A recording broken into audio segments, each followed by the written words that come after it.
By faith, Moses, when he had grown up, refused to be known as the son of Pharaoh's daughter. He chose to be mistreated along with the people of God rather than to enjoy the fleeting pleasures of sin.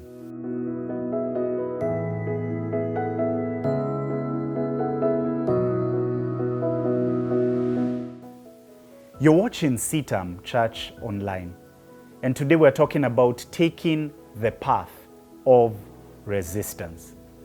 You have heard of that phrase, taking the path of least resistance, which in many ways is like the mantra of our day and age. Taking that path that is smooth all the way, the path that is stress-free, the path that doesn't challenge, the path that is well within your comforts, your comfort zone. But the path of resistance is what is referred to as the growth zone. It's the path where you will grow in character, where your inner person is going to be strengthened.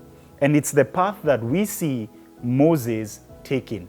It was a path of resistance because Moses reached a place, a fork in his story, where he could have continued along the path of identifying as an Egyptian.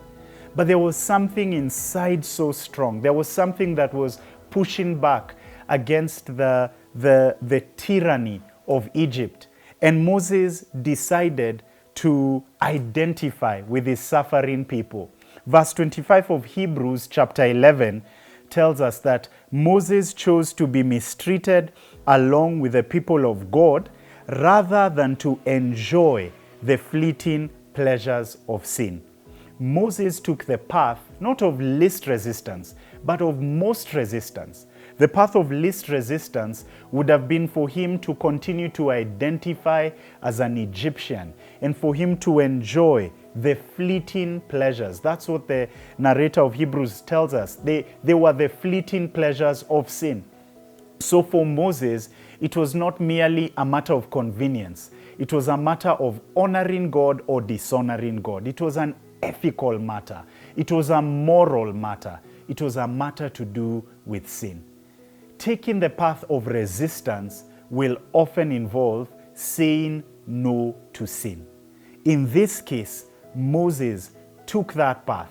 He said no to the slavery of Egypt. He said no to the tyranny of Pharaoh. He said no to the excesses of that empire. He stood up against an empire, and he took the path of most resistance.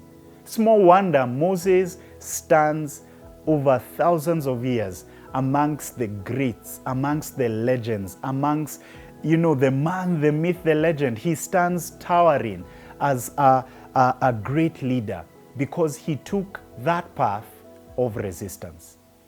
And on account of taking that path, the people of God were freed from slavery.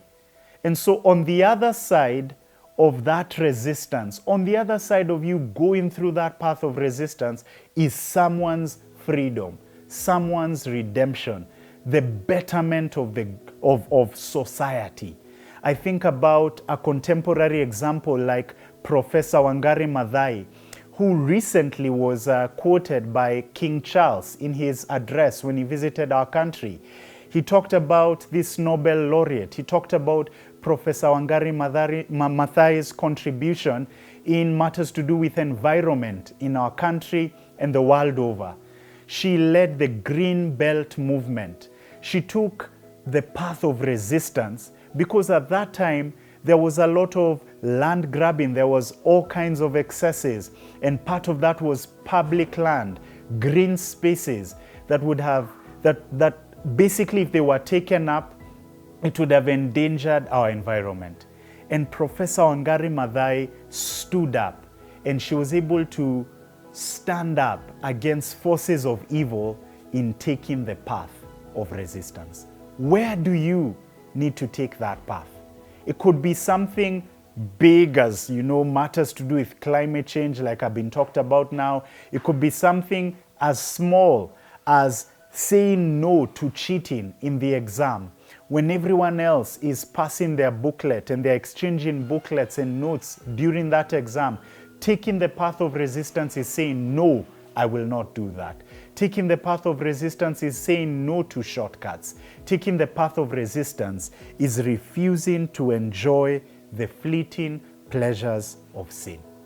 I'm inviting you today to take that path. God bless you.